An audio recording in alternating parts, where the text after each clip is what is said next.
Quel est le point commun entre Stax et CKB? Je te mets le graphique de Stax ici, je te mets le graphique de CKB maintenant. Quel est le point commun entre ces deux graphiques? Enfin, plutôt entre ces deux cryptos. Le point commun entre ces deux cryptos, c'est que c'est des cryptos qui sont Layer 2 sur Bitcoin, ok?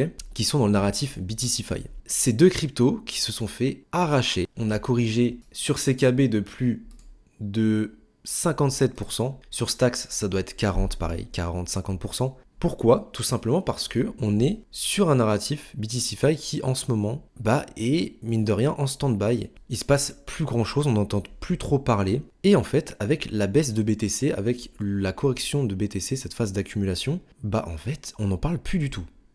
La BTCFi est morte en ce moment. Et du coup, vous savez que quand c'est mort, j'aime me positionner. Donc on a des projets comme CKB qui sont très intéressants à recharger sur ces niveaux-là. Encore une fois, quand je vous dis qu'il y a beaucoup d'opportunités sur le marché en ce moment, c'est pas pour rien. Mais c'est pas pour rien aussi que BTC ne remonte pas comparé à un RNDR ou à un Akash. C'est que là, en fait, on est sur un narratif qui en ce moment fait plus trop de bruit, est assez calme, et on est sur des cryptos, Stax, CKB, en fait, qui sont des bitcoins en levier, si vous voulez. C'est-à-dire que quand Bitcoin explose et qu'il y a vraiment une euphorie, en fait, les Layer 2 vont exploser aussi. On l'a vu avec Stax pendant la première phase de ce bull run qui a explosé. On a vu CKB qui a explosé aussi quand ils ont révélé qu'ils se positionnaient en tant que Layer 2 sur Bitcoin. Les deux cryptos ont explosé. Et il y a pas mal de temps, je vous ai parlé de une crypto. Une crypto sur laquelle j'étais investi dans la BTCFi, qui pour moi avait un gros potentiel. Et la crypto s'est effondrée, très clairement, avec justement cette phase de correction sur BTC. Depuis son plus haut, cette crypto a pris extrêmement cher. On se retrouve à des niveaux de prix très intéressants sur cette crypto. Je vais te la présenter tout de suite. C'est un automated market maker sur Bitcoin et cette crypto c'est Hordes. Alors Hordes, je me suis dérisqué parce que j'ai vu qu'on allait à la cave. Je me suis dérisqué pour deux raisons.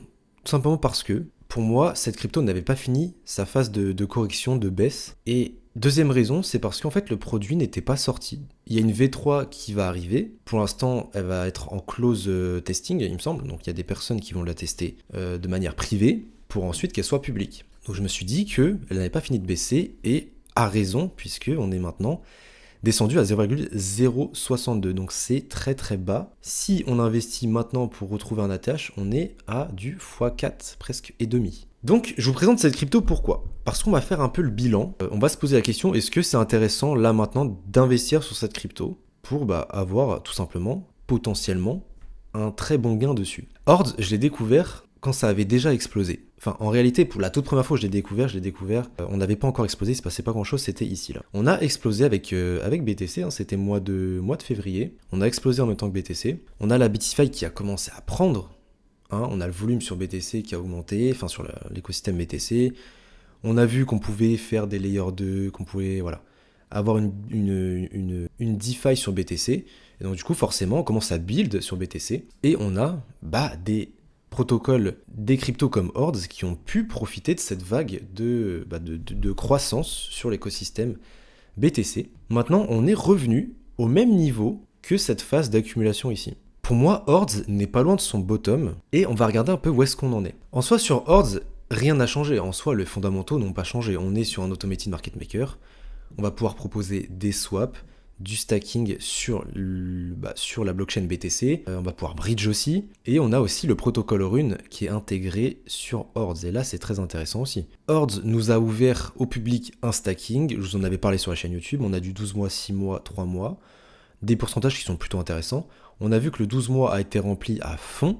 Donc il y a quand même des gens qui sont intéressés, qui veulent stacker, qui croient dans ce projet. Et ici, on n'est pas encore full le 6 mois et le 3 mois, donc les gens se sont jetés sur 12 mois. Donc là, sur Twitter, on nous dit que la dernière ligne droite sur la V3, on va être d'abord sur un testing, donc comme je vous avais dit, fermé de la V3, de l'application.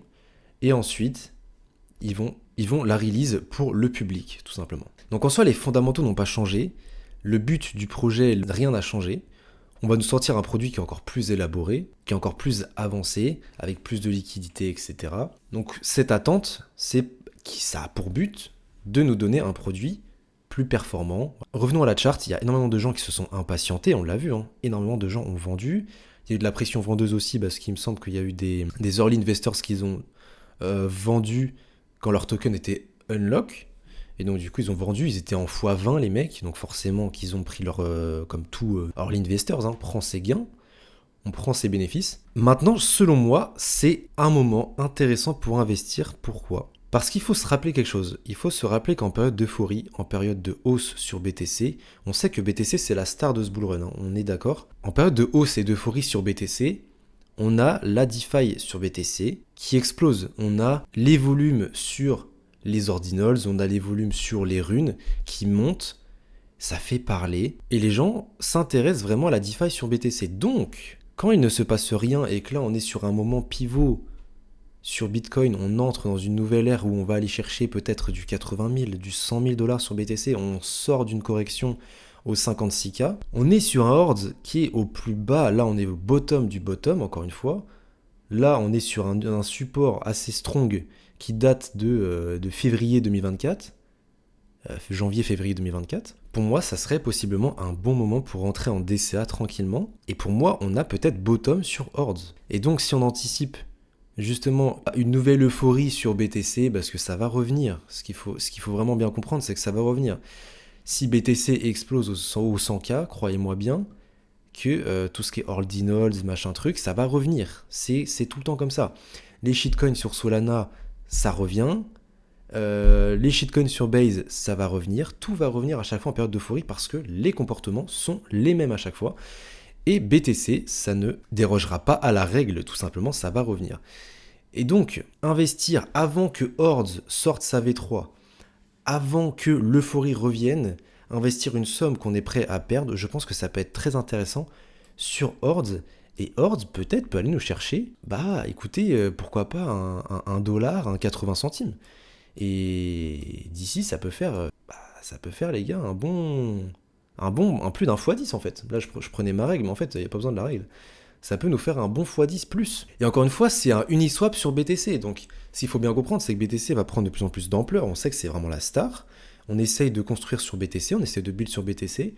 Ça peut aller très très loin, les gars. Cette phase d'euphorie finale, la dernière hausse de ce bull run peut être très violente et on peut avoir un Hordes qui peut aller nous chercher des niveaux plus de 1 dollar. Il faut réfléchir sur pourquoi on a investi sur ce projet. À la base, on a vu le potentiel que ça avait. Ça ne bouge pas. Le potentiel est toujours là. C'est juste que les gens ont fui. Les gens ont fui tout simplement. Mais en soi, les fondamentaux sont encore là, le projet est encore là et il nous sort même un produit encore plus amélioré. Donc pour moi, c'est peut-être un excellent moment pour investir. Ça a pris extrêmement cher et donc je pense que je vais remettre un billet dessus. Voilà, je vous le redis sur YouTube. Je vais mettre un billet dessus, une somme que je suis prêt à perdre, parce que ça reste un projet risqué. Il n'y a aucune garantie que ça explose. Mais pour moi, il y a du potentiel. On a une team qui travaille, c'est long. On attend en fait depuis un bon moment cette fameuse V3. C'est très très long. Mais encore une fois, souvent, les timings sont souvent bons. Et Hordes, peut-être, a aussi calculé son timing, prend son temps, parce qu'on a quand même un BTC qui pour l'instant n'a pas encore explosé. On n'a pas encore explosé la TH. Il n'y a pas encore d'euphorie sur le marché. Donc on prend notre temps du côté de Hordes. Et écoutez, il y a des gens qui perdent patience, comme je vous l'avais dit dans la dernière vidéo sur Hordes que je vous avais fait.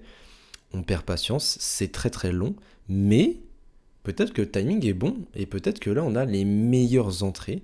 Donc moi écoutez, je vais me positionner dessus. Et on va tranquillement rentrer. Peut-être qu'on peut aller encore plus bas. Pour moi on a bottom. Après encore écoute, on ne sait pas en fait, on ne sait pas. Mais en tout cas, pour moi, on est sur une excellente opportunité. Voilà, sur un token qui taffe, qui peut nous sortir quelque chose similaire à un Uniswap, sur un écosystème Bitcoin qui est encore en pleine croissance, sur une DeFi sur Bitcoin qui est en pleine croissance. Donc écoutez, je pense que pour moi, ça a du potentiel. On l'a vu avec Stacks, on a vu avec CKB que cet écosystème pouvait pousser des tokens à la hausse. Donc il n'y a pas de raison que Hordes n'y arrive pas non plus.